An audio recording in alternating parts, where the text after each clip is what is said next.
Welcome to HPC News Bytes, a weekly show about important news in the world of supercomputing, AI, and other advanced technologies. Hi, everyone. Welcome to HPC News Bytes. I'm Doug Black of Inside HPC, and with me is Shaheen Khan of OrionX.net. For those concerned about American chip manufacturing, good news came out of Arizona last week. A story from Bloomberg reported that TSMC's Phoenix fab delivered 4% better yield on advanced chips than fab sites in Taiwan. And this is a pretty impressive achievement. In chip industry parlance, yield is a quality measurement referring to the percent of non-defective products on a semiconductor.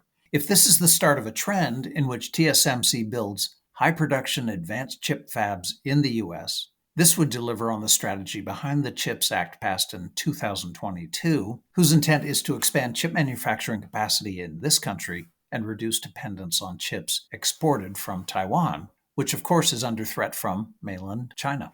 When the project started a couple of years ago, there was concern by TSMC management that they could not operate with the same efficiency and quality as they do back home in Taiwan. This was despite the fact that the Arizona factory was not going to be at the leading edge, but a couple of generations behind, so-called N-1 and N-2, with wrinkles ironed out and processes honed. Then we heard of construction and labor challenges, which further reduced expectations. So this news debunks the concerns and confirms the view that US manufacturing very much remains world-class. As for the leading edge, TSMC is working on bringing those to the US too, thanks to its participation in the CHIPS Act.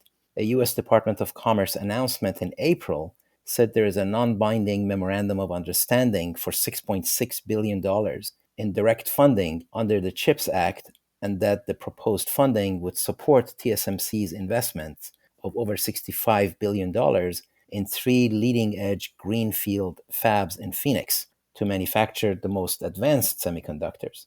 This $6.6 billion is comparable to proposed funding for Intel of $8.5 billion, also from the CHIPS Act, announced in March. There are also tax credits for the companies that add to the incentives. Technology is core to policy, and AI is the main course in the technology feast right now. So as AI turns the knob on the information revolution, it's pushing and pulling governments into figuring out what to do or not to do. This week, the White House signaled a significant policy move with the issuance of a National Security Memorandum on AI.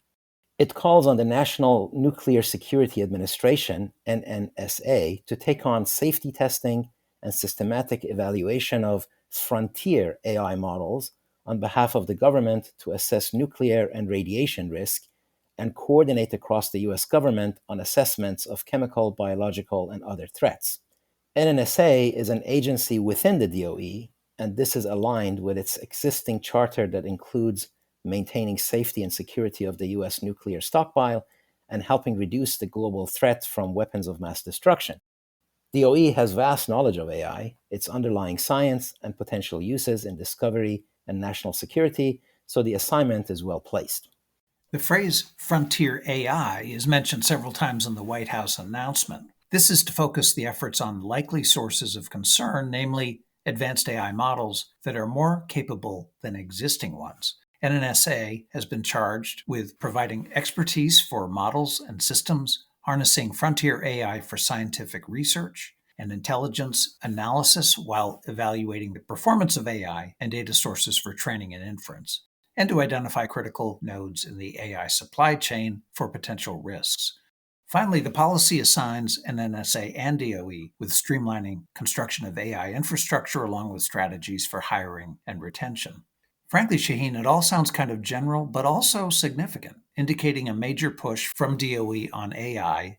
It underscores AI's immense importance for national security and global competitiveness, and it recalls Russian President Putin's statement from 2017 when he said that whoever controls AI will control the world. If Nvidia CEO Jensen Huang can be considered technology industry royalty, and by the way, his company did briefly become the richest in the world last week, then it's appropriate that he appeared with the King of Denmark, King Frederick X, to unveil that country's largest AI supercomputer, a system built by Eviden and powered by NVIDIA processors. The system, called Gefion, is named after the Norse goddess of agriculture and is operated by the Danish Center for AI Innovation that was partially funded by Novo Nordisk. Jensen brought his usual flourish to the occasion when he said, standing alongside King Frederick, that the system is, quote, going to be a factory of intelligence. This is a new industry that never existed before. It sits on top of the IT industry. We're inventing something fundamentally new. It's a nice big supercomputer with 191 previous generation DGX systems that add up to 1,528 H100 GPUs, 382 Xeon Platinum CPUs, and InfiniBand interconnect, plus Eviden's cooling technology and system infrastructure software. It will be used for weather forecasting and quantum algorithms, among other things.